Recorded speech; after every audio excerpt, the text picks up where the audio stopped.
Police বাহিনীরা রাস্তা দিয়েছে লগি বইটা তাণ্ডব করার জন্য। এই ইতিহাসগুলি আমরা জানি, আমরা কোনদিন ভুলি নেই।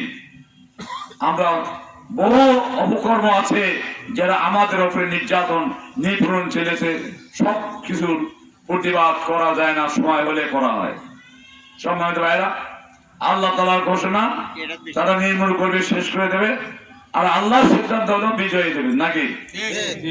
1 তারিখে, আগস্ট মাসের 1 তারিখে হাসিনা জামাত ইসলামী ছাত্র শিবিরকে নিষিদ্ধ ঘোষণা করে, আর 5 তারিখে আল্লাহ তাআলা নিষিদ্ধ করে হাসিনাকে।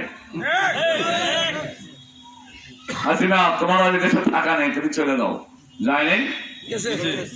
আরে শাড়ি বলে পার করা পায় না, পুরোনা শাড়ি পরেই বলে হাসিনা পার হয়ে যায়। কি বলেন? কত খাবার, কত কি, কত রং তামসা করার ঘর, জনগণ ঢোকে আর ওর বিজনেস শুয়ে শুয়ে কি আরাম করে।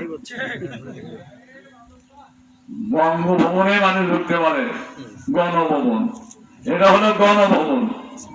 গণভবনে কেউ ঢুকতে পারে সাধারণ লোক? কিভাবে করেছে? এখনো ইন্ডিয়া থেকে মাঝে মাঝে বলে যে আমি আসতেছি। কি পাগল আর কি পাগলি রে!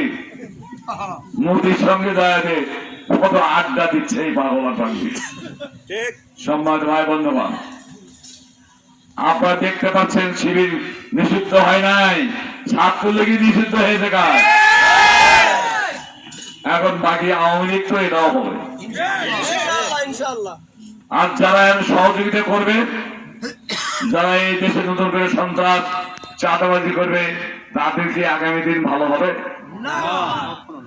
এই দেশের জনগণ প্রমাণ করবে আগামী দিন জাতীয় সংসদ নির্বাচনে, প্রমাণ করবে জনগণ খেলা দেখাবে।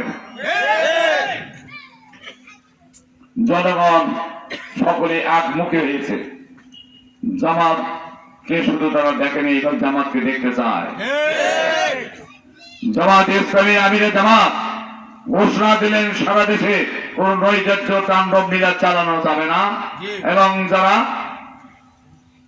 খারাপ না, যারা দান্দাবাজি করে নাই, যারা খুন খারাপি করেনি, তারা ব্যতীত সকলকে জামাত ইসলামী আমির ক্ষমা করে দিয়েছেন।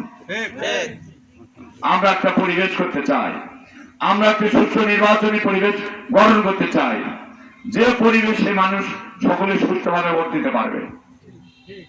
যদি এই মুহূর্তে ওদের মতন তাণ্ডব লীলা আমরাও চালাই, তাহলে দেশের ভালো লোকেরা যাবে কোথায়?